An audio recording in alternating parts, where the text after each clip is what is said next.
Hello बच्चों, नमस्कार। कैसे हैं आप सब लोग? उम्मीद है शानदार, जिंदाबाद, ज़बरदस्त होंगे और अपने फॉर्म को लेकर के थोड़े से चिंता में ज़रूर होंगे। कैसे भरेगा? अंकित भाटी सर की वीडियो नहीं आई। मैं भी पूरा काम ही कर रहा था, लगभग एक दो डेढ़ घंटे से लगा हुआ हूँ इस पे। और शिवम सर ने पूरा फॉर्म भर के देख लिया था सुबह सुबह, तो हम उसको पूरा समझ रहे थे और बच्चों को क्या सॉल्यूशंस दे सकते हैं उसके बारे में बातें चल रही थी।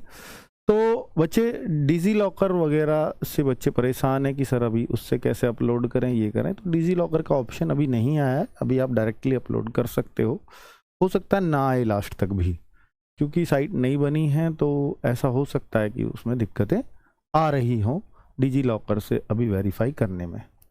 तो बच्चों, एक एक कॉलम भरना मैं आपको बताऊंगा ताकि आपके फॉर्म में किसी तरह की कोई गलती ना हो, क्योंकि अगर आपने गलती कर दी तो फिर बच्चों सिवाय रोने के कुछ और नहीं रह जाएगा। क्योंकि इतना बहुत सारे बच्चों ने आपने देखा है एक संघर्ष करते हुए एज वगैरह में छूट के लिए।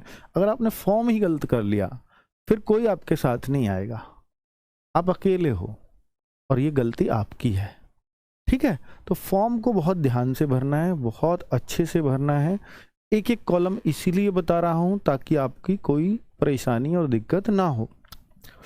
और बच्चों, साइट अभी तो सही चल रही है। ओटीपी की एक दिक्कत आ रही है। ओटीपी कहाँ जरूरत पड़ेगी, कैसे जरूरत पड़ेगी, उसके बारे में भी बात करूंगा। पर ओटीपी अगर एक बार आ गया तो वो आपका पूरे महीने भर वैलिड है। मतलब ओटीपी एक ही बार लेना है आपको, बार बार एक्टिवेशन ओटीपी नहीं करना है। जो ओटीपी एक बार आया इसको आप कभी भी डाल के फॉर्म फिर भर पाएंगे आगे को। चलो, हाँ बच्चों ठीक है, बात करूंगा, एक एक पॉइंट पर बात करूंगा, चिंता मत करिए। सारे इश्यूज मैंने समझ लिए हैं कि क्या चल रहे हैं। बच्चों, ये है ऑफिशियल वेबसाइट uppbpb.gov.in। जैसे ही आप गूगल पे ये डालते हैं, क्रोम पे डालते हैं, तो आपके ये पेज खुल के आ जाएगा। जब ये पेज खुल जाएगा तो यहाँ एक लिंक है डायरेक्ट रिक्रूटमेंट, मतलब खुद भी फॉर्म भर सकते हो, मोबाइल से भी भर सकते हो। ठीक है? Direct recruitment. जब आप डायरेक्ट रिक्रूटमेंट पे क्लिक करते हैं तो बच्चों ऑनलाइन आवेदन, अब ये कैसे आएगा? ये आएगा डायरेक्ट रिक्रूटमेंट पे क्लिक करने पर, तो यहाँ इतनी सारी चीजें आ जाएंगी। तो आप नोटिस वाले पे क्लिक करना, नोटिस पे क्लिक करोगे तभी आएगा। भाई आपने क्लिक किया डायरेक्ट रिक्रूटमेंट पर, वहां पे कुछ और खुलेगा तो वहीं पे ये सारी लाइनें होंगी। तो यहाँ नोटिस पे क्लिक कर देना, ये खुल जाएगा। और ये पहला ही जो लिंक है ये आपके फॉर्म का लिंक है।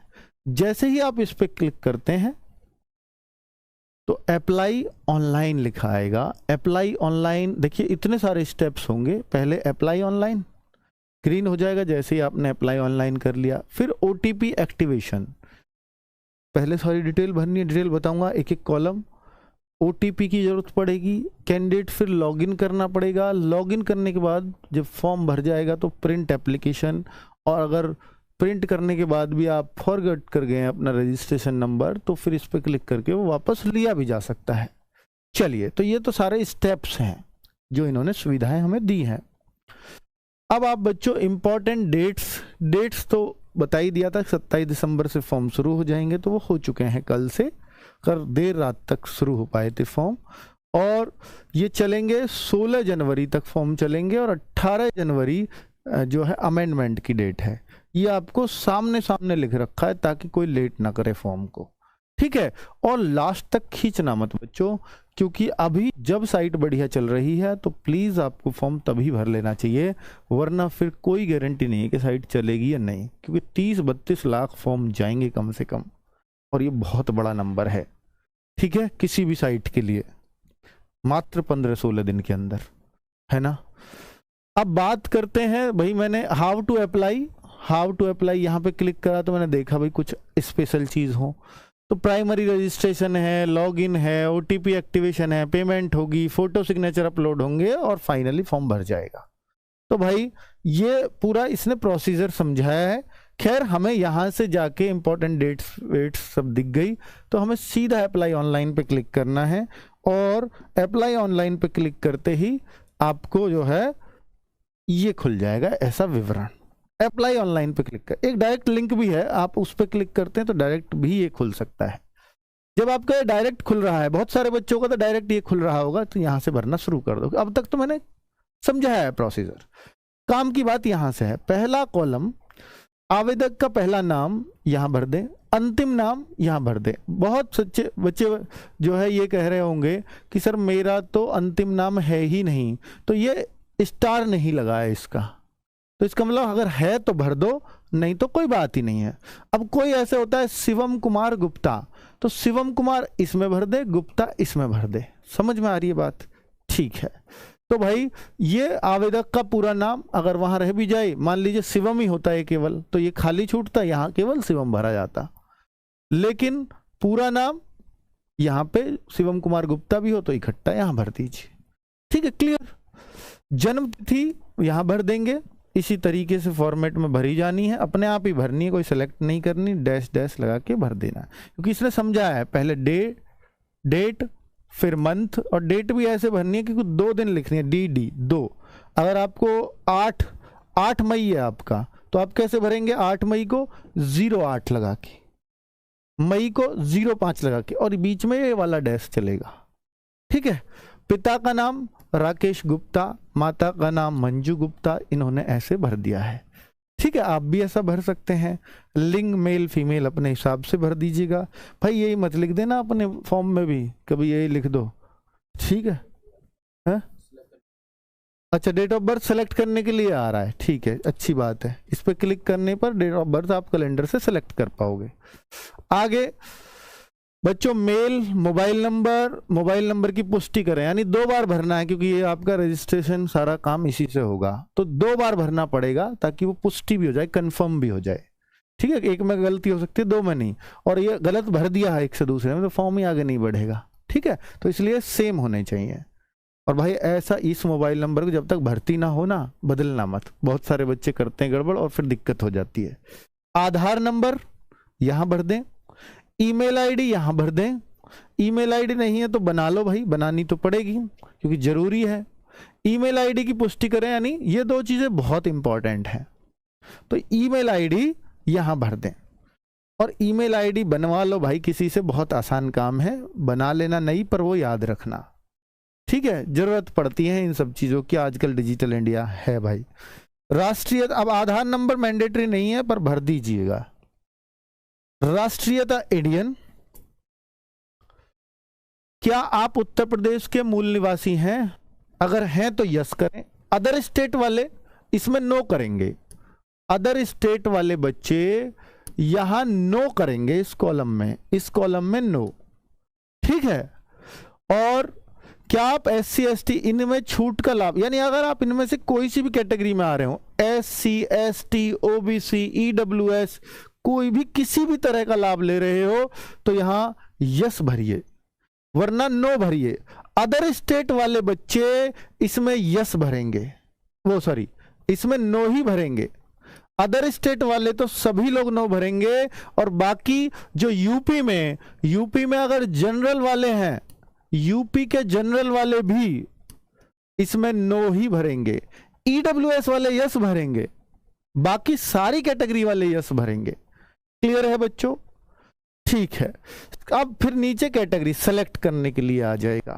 देखिए, यस भरने पे तो ये सब चीजें हैं, इतना ही कॉलम है 15 तक। लेकिन जैसे ही आप इसको उत्तर प्रदेश मूल निवासी यस और ये वाला भी यस कर देते हो छूट में, तो ये वाला कॉलम एक नया खुलेगा। यानी अगर आप SC ST OBC EWS स्वतंत्रता सेनानी कुछ भी अगर हैं, तो उनमें आपको फिर ये कॉलम और खुल जाएगा कि मूल निवास प्रमाण पत्र। अदर स्टेट वालों के लिए कॉलम खुलेगा ही नहीं, जनरल वालों के लिए कॉलम खुलेगा ही नहीं। अगर आप जनरल कैटेगरी से हैं तो उनको मूल निवास चाहिए भी नहीं, जनरल कैटेगरी को ना, अदर स्टेट को चाहिए, बाकी सबको चाहिए। तो यहां मूल निवास आपका किसने बनाया है, तो आप देख लीजिए, या तो उपजिलाधिकारी होगा या तहसीलदार होगा, जो भी है वो यहां पे भर दीजिए, सेलेक्ट कर दीजिए। सेलेक्ट करने के लिए आ रहे होंगे। मूल निवासी प्रमाण पत्र निर्गत करने की तिथि, मूल निवास को वो उस पर एक डेट होती है, और ये जरूरी नहीं है कि 1 अप्रैल 2023 के बाद का हो, ये पहला भी चल जाएगा, और पहला भी हो 2021 से, वो भी चल जाएगा। ये मूल निवास पुराना भी चलेगा। मूल निवास प्रमाण क्रम संख्या, डोमिसाइल सर्टिफिकेट, सीरियल नंबर वो भी लिखा होगा, उसको भर दीजिएगा, काफी सारी डिजिट होती हैं उसमें। आप अपना गृह जनपद जहां से मूल निवास बनवाया है वो भर दीजिए, ठीक है।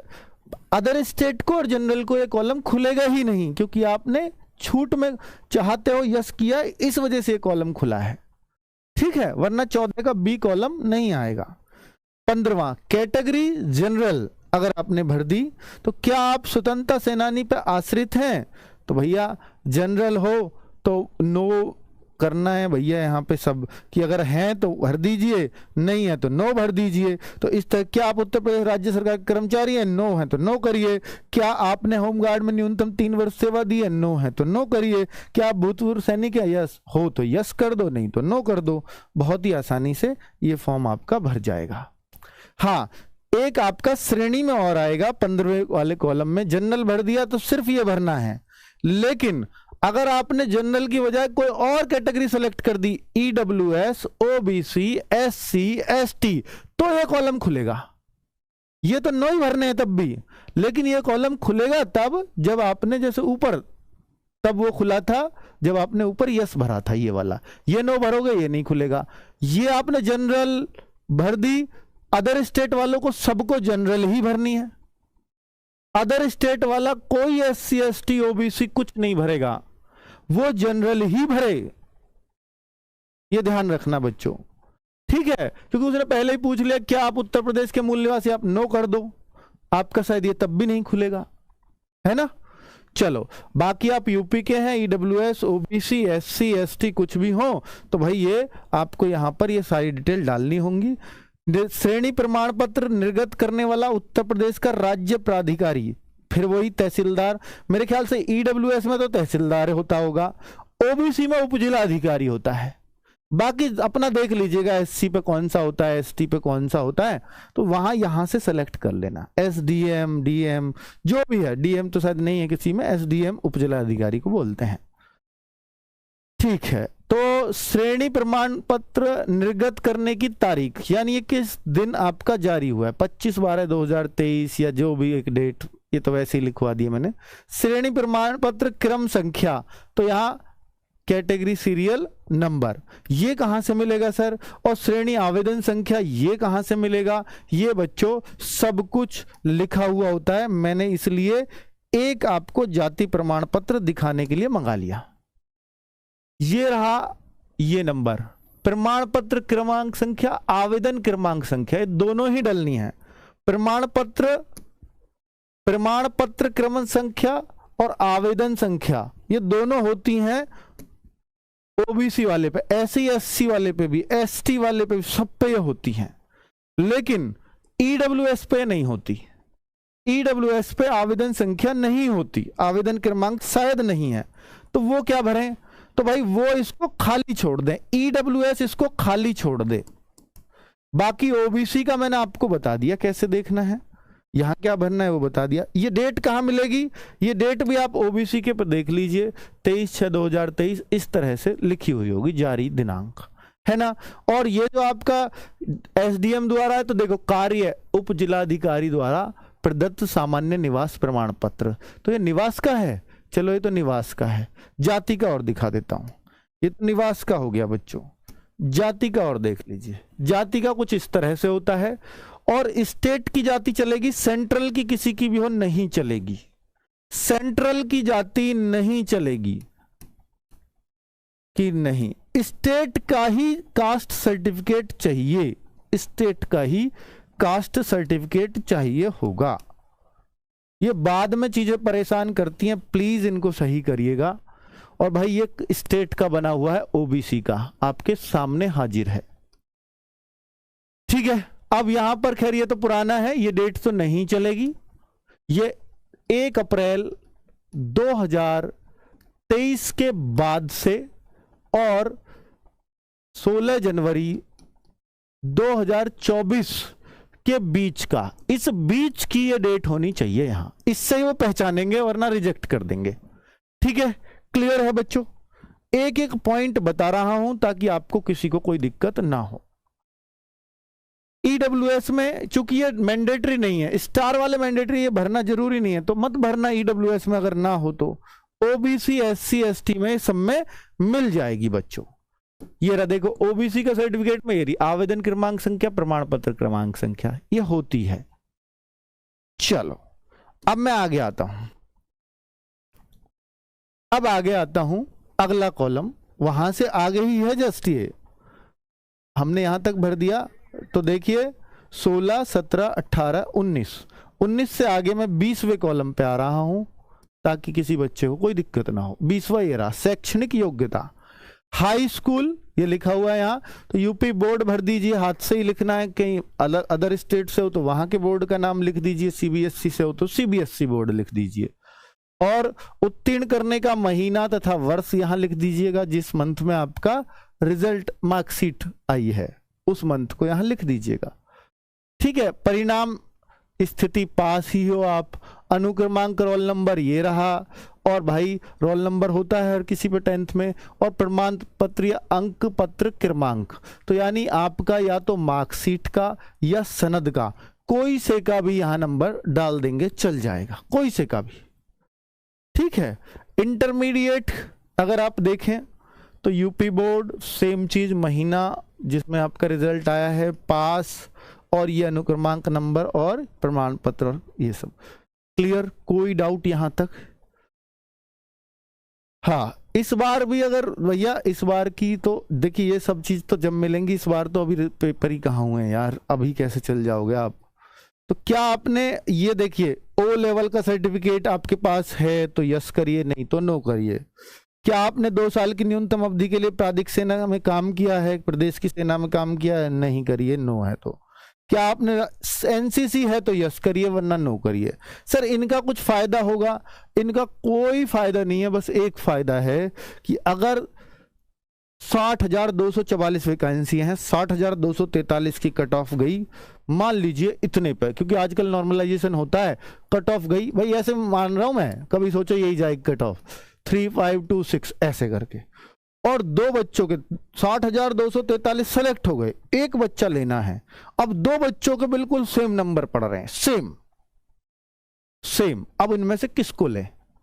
उस स्थिति में उस बच्चे को लिया जाएगा जिसमें इनमें कोई से में उसका यस होगा। ठीक है, तब ये चेक होगा, वरना कोई जरूरत नहीं है, कोई नंबर नहीं है इस चीज के। ठीक है, अब आगे के कॉलम देखें। एड्रेस में 25 का कॉलम, भैया 25 का ए देख लीजिए, पत्राचार का पता वगैरह, स्थायी पता सेम है तो सेम डाल दीजिए। पत्राचार का मतलब करंट एड्रेस, कहीं बाहर रह रहे हो तो। ये फिर दोबारा एड्रेस को कंफर्म करवाया है, वही एड्रेस है। शहर, गांव, कस्बा जो भी है डाल दीजिए। ये पता पूरा एड्रेस जो है ना, ये पूरा यहाँ तक एड्रेस ही चल रहा है आपका। ठीक है, पूरा ये एड्रेस ही डाल देना अपने हिसाब से, जो भी आपको लग रहा है। भाई पहले विलेज, ये मेरा, इसमें विलेज डाल दो, हालांकि विलेज यहाँ भी है, शहर, गांव, कस्बा, तो ये आपका विलेज किसी कस्बे में, किसी तहसील माता, वो यहाँ डाल दीजिए। ठीक है, चलो हाउस नंबर वगैरह हो तो ऊपर डाल देते हैं, वैसे गांवों में होते नहीं है यूपी में। अब ये प्रीव्यू एंड सबमिट, ये सब कुछ भर गया जो उनको चाहिए था 26 के एफ तक कॉलम तक। प्रीव्यू एंड सबमिट, अभी प्रीव्यू करेंगे, सबमिट नहीं होगा इससे, अभी तो जस्ट प्रीव्यू कर रहे हैं कि जो हमने डिटेल भरी है क्या। अब आप अगर साइबर कैफे वाले पे भरवा रहे हो तो जब वो प्रीव्यू एंड सबमिट करे तो एक बार ये आपका कर्तव्य बनता है कि यहां पे आप उसको चेक कर लो कि भैया मुझे देखने दे, बस एक बार एक कॉलम पे उस टाइम पे नजर मारना, क्योंकि ये सारे कॉलम अब उसको एक साथ आपको दिखाई दे देंगे कि आपने क्या भरा है और यूपी पुलिस को आपकी डिटेल में क्या क्या मिलेगा। क्या आप उत्तर प्रदेश के मूल निवासी हैं तो यस भरा हुआ है, नहीं है, ये सब आप देखना उसने क्या भरा है। तो ये सब कुछ एक बार मैच कर लेना एक एक चीज को, ताकि आपको कोई टेंशन ना हो, कोई बाधा ना हो आपके भर्ती होने में। तो ये सब चीजें एक बार चेक कर लीजिएगा, सारी चीजें। तो भाई ये 25वां स्थायी पता जो भी कुछ था सब ठीक हो गया। अब आगे वो फॉर्म लास्ट में प्रीव्यू एंड सबमिट करते हो तो पूरा एक साथ ऐसे दिखाएगा कि भाई देख लो, पहले प्रीव्यू मतलब एक बार व्यू कर लो, देख लो, फिर ये सबमिट हो जाएगा। जब तक ये टिक नहीं करोगे तब तक ये सबमिट नहीं होगा कि हाँ मैं घोषणा करता हूं मेरे द्वारा दी गई सारी सूचना सब कुछ ठीक ठाक है, तो ऐसी वो यस करवाता है और फिर ये चीज यहां भरवाता है और कैप्चा जब आपने भर लिया, सबमिट एंड नेक्स्ट, सबमिट कर दिया, समझ लो हो गया काम। जैसे ही सबमिट एंड नेक्स्ट करोगे तुरंत रजिस्ट्रेशन नंबर आ जाएगा, यानी अब यूपी के पास, भर्ती बोर्ड के पास आपकी डिटेल्स इस सीरियल नंबर से पहुंच चुकी हैं। अब आप आगे, अब वो आपसे फीस लेंगे, फीस के बिना अब ये नहीं है कि फॉर्म भर गया, नहीं, अब उनको कुछ चाहिए भी। तो भाई हमने बहुत मेहनत की है, उन्होंने बहुत मेहनत की है, उसके लिए वो आपसे कुछ चार्ज करेंगे कि उनका खर्चा भी आएगा आपका एग्जाम कराने में। Activate through OTP, activate through OTP जब आपका क्लिक करेंगे तो यहाँ पर सभी कैटेगरीज के लिए फीस है ना वैसे तो, हाँ 400 रुपये। तो भाई जैसे ही आप एक्टिवेशन थ्रू ओटीपी करते हैं तो ये ओटीपी जो आपने ईमेल डाला था वहां पे रजिस्ट्रेशन नंबर और ईमेल हमेशा के लिए सेव हो जाएंगे। ये ओटीपी भी वहां आएगा, ये ईमेल भी। लेकिन कल का ये फॉर्म भरा, ओटीपी आज सुबह आया, सुबह दोबारा भरा, सुबह ही आया। ओटीपी आ रहा है 4-4, 6-6 घंटे बाद, हो सकता 8-10 घंटे बाद, हो सकता आगे और भी टाइम बढ़े। इसलिए भैया ओटीपी एकदम से नहीं आ रहा है। पर ये ओटीपी जो आ रहा है ये ऐसा नहीं 2 मिनट की वैलिड है, 5 मिनट की वैलिड है, 10 दिन की वैलिड है, पूरा जब तक आप फॉर्म भरेगा 16 जनवरी तक वैलिड है। एक ही बार आ जाए बस कैसे भी करके, ठीक है। तो ओटीपी इस तरह का उन्होंने लगवाया हुआ है। तो ये आपकी डिटेल भी भर गई, ओटीपी भी आ गया। अब आपसे आता है कि भैया आप लॉगिन कर लीजिए, ओटीपी एक्टिवेशन कर दीजिए कि भैया ये आ गया। कैसे आएगा ये ओटीपी एक्टिवेशन बच्चों यहीं से, एक्टिवेट थ्रू ओटीपी। जब आप इस पे क्लिक करेंगे तो सीधा, मैंने बीच में बस ईमेल का दिखाया कहाँ आता है ओटीपी, ये पेज खुल जाएगा। रजिस्ट्रेशन नंबर वो आपकी मेल पे भी गया, वो नोट भी कर लीजिए वहीं। डेट ऑफ बर्थ जो आपने डाली थी, और ये आपका 4 अंक का ओटीपी आ जाएगा, और ये यहां डाल के एक्टिवेट कर दें। एक्टिवेट जब आप कर देंगे तो भाई साहब ये क्या, क्यों दोबारा क्यों कर दिया भाई हमने, ये हाँ इस तरह से आएगा, your registration is activated, you will now be redirected to log in page. अब वो लॉग इन पेज पे दोबारा से ले आएगा आपको। Registration number, date of birth और ये कैप्चा यहाँ आएगा, वो डाल दीजिएगा। यहाँ आता है वो कैप्चा, यहाँ दिख नहीं रहा, ठीक है, ये आ रहा, इस तरह से डाल दीजिए। डाल के अब आपसे बोलेगा 400 रुपया अब दे दो, पे नाउ। पे नाउ पे आप क्लिक करते हैं। आप पे कैसे भी कर सकते हो, यूपीआई आईडी से, क्यूआर कोड से भी, और आप और भी कुछ जीएसटी क्लेम, ये तो सब तुम्हारी कोई कंपनी नहीं चल रही, तो भाई साहब ऐसे 400 रुपये का बिल उसने बना के देख लिया है आपका। एंटर यूपीआई और क्यूआर कोड, और यहाँ पे क्लिक करेंगे। इंटरनेट बैंकिंग से भी कर सकते हो, इनमें से फोन पे वगैरह से सबसे हो जाएगा बच्चों। इस पे क्लिक करने से शायद फोन पे वगैरह आ जाएंगे। हाँ स्कैन कर दो। वैसे क्यूआर कोड करोगे तो स्कैन करना ज़्यादा बेहतर ऑप्शन है। फिर आप चाहे ये ऊपर भले ही एसबीआई लिखा है, चाहे फोन पे से स्कैन कर लो, चाहे किसी से भी कर लो, इसको स्कैन करके आप ये पेमेंट 400 रुपये की कर दीजिए। 2 मिनट 17 सेकंड ये दिखा रहा है, 3 मिनट के लिए आता होगा या 2.5 मिनट के लिए आता होगा। स्कैन करके अब आपका ये अगला पेज तभी खुलेगा, जब ही खुलेगा जब आप वो पैसे पे कर देंगे। तो आपके अब अपलोड करने का काम शुरू हो गया, फोटोग्राफ का, सिग्नेचर का, और आपके जो है डॉक्यूमेंट्स, हाई स्कूल का, 12th का, और क्या, और बच्चों डोमिसाइल, ओबीसी, ये सब, ठीक है। तो 10वीं का ये लिख रहा है, 10वीं का यहाँ करिए। तो अब बच्चों ये अपलोड, पहला चूज फाइल, डायरेक्ट क्लिक करेंगे, आपके फोन में फोटो हो या कहीं भी हो, नेट वाला तो पता ही है उसके वहां पे होगा, आप फोटो देते हो तो वो स्कैन करके यहाँ अपलोड कर देगा। फोटो के पीछे जो है बैकग्राउंड या तो वाइट हो या ग्रे हो, ये ध्यान रखना, ठीक है। फोटो ये भी परफेक्ट आना चाहिए इस कॉलम में। और ये जो है ये बच्चों गलत साइन स्कैन किए हुए हैं, ये ब्लैक इंक से होने चाहिए। आपके जो साइन है वो ब्लैक इंक से होने चाहिए, ये बात नोटिफिकेशन में लिखी हुई है। अब आप कहो सर ब्लू के क्या रिजेक्ट हो जाएंगे, वैसे ऐसा तो नहीं है कि रिजेक्ट हो जाएंगे, पर ब्लू के उतने साफ आते नहीं है, उनका लॉजिक ये है, ठीक है। जब आप प्रिंट निकालोगे ना एप्लीकेशन का तो ब्लू के कई बार आते नहीं है बढ़िया से, इसलिए वो सलाह देते हैं कि ब्लैक से करो। बाकी जिसके ब्लू के भी हैं कोई ऐसी बात नहीं है कि वो रिजेक्ट हो जाएगा। ठीक है, तो ब्लू इंक से होने चाहिए और वो सॉरी ब्लैक इंक से होने चाहिए। चूज फाइल इंटरमीडिएट की फिर अपलोड कर दीजिए। अपलोड करोगे तो ये ग्रीन टिक आ जाएगा, समझ लीजिए अपलोड हो चुकी है। री अपलोड लिखा आ जाए तो समझ लो ये भी अपलोड है, ये दिखने लग जाएंगे यहाँ। ठीक है, हाँ अब डिजी लॉकर से, तो डिजी लॉकर का एक ऑप्शन है, डिजी लॉकर के माध्यम से प्रमाण पत्र अपलोड करने का लिंक शीघ्र उपलब्ध होगा, यानी अभी ये उपलब्ध नहीं हुआ है तो आप तब तक इनसे ही अपलोड करके अपना काम फिनिश करो, फिर भैया करते रहना। ये हस्ताक्षर की जो बात है नोटिफिकेशन में लिखी है, इसी प्रकार अभ्यर्थी इतने इतने लंबे चौड़े कागज के टुकड़े पर काली शाही से पूर्ण हस्ताक्षर बनाकर, ये काली शाही यहां पर लिख दी है बच्चों इन्होंने, इस वजह से मैं आपको बता रहा हूं जेपीजी इस फॉर्मेट में साइन करते। ठीक है, ये जेपीजी सब जो जानते होंगे जो खुद फॉर्म फिल करते रहते हैं, उसकी कोई टेंशन नहीं है, जेपीजी में ही बनाता, पीडीएफ ना हो बस। वो हाई स्कूल का हो गया, 12th का हो गया, ये क्या है आपका SC ST OBC का प्रमाण पत्र अपलोड कर दीजिए फोटो खींच के, फोटो जेपीजी होता है बच्चों। आप मूल निवास प्रमाण पत्र यहाँ अपलोड, ये सारे डॉक्यूमेंट्स अपलोड हो जाएंगे। डिजी लॉकर का ऑप्शन अभी अवेलेबल नहीं है, हो सकता है हो जाए थोड़ी बहुत देर में, तो फिर वो वेरीफाई कर लेगा, ना हो तो ना हो, तब तक आप ऐसे ही करते रहिए। ठीक है, डिजी लॉकर नहीं होता अच्छा है भाई, कर दो ऐसे ही अपलोड। ये फिर टिक मारिए final submission and next print application पे जा सकते हैं। ये आपका फॉर्म पूरी तरह से फिलअप हो गया, यू हैव सक्सेसफुली कंप्लीटेड, ये जरूर लिखा जाना चाहिए, your application to Uttar Pradesh police recruitment and promotion board, please mention your registration number in your future कोरस्पोंडेंसेस।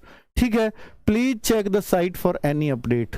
काम आपका कंप्लीट, आपको प्रिंट एप्लीकेशन करना है और अपने पास रख लेना है सेफ, ऐसा एक प्रिंट एप्लीकेशन आ जाएगा आपका, फोटो साइन सब कुछ। हाँ, ये वो कॉलम है लास्ट में कि अगर आपका फॉर्म दोबारा भर जाओ, कि नोटिफिकेशन में लिखा है कि मैं तो दोबारा भर सकता हूँ, लेटेस्ट वाला ही मान्य होगा, तो भाई दोबारा भरने पे जब आप कर रहे हो ना, तो your details already registered with this notification, आप करेक्शन कर सकते हो, दोबारा नहीं भर सकते, और करेक्शन भी बाद में होगा, अभी नहीं। ठीक है, दोबारा का में ये केस आ रहा है, आप मोबाइल नंबर ईमेल भी अगर चेंज कर दो तब भी ये केस आ रहा है, क्योंकि वो आपकी डिटेल से फॉर्म को पकड़ रहा है कि आपने पहले भर दिया है। तो बच्चों मेरे ख्याल से आपके सारे डाउट्स क्लियर हो गए होंगे, फॉर्म को भरने से संबंधित एक एक बात मैंने बता दी है। फिर भी अगर कोई डाउट फिर भी रह जाए तो प्लीज इस वीडियो के नीचे कमेंट करना, ताकि मैं आपको जो है उसका जवाब दिलवा सकूं अपनी टीम से, ऑथेंटिक जवाब होगा अगर टीम से मिलेगा तो। ठीक है, धन्यवाद, नमस्कार।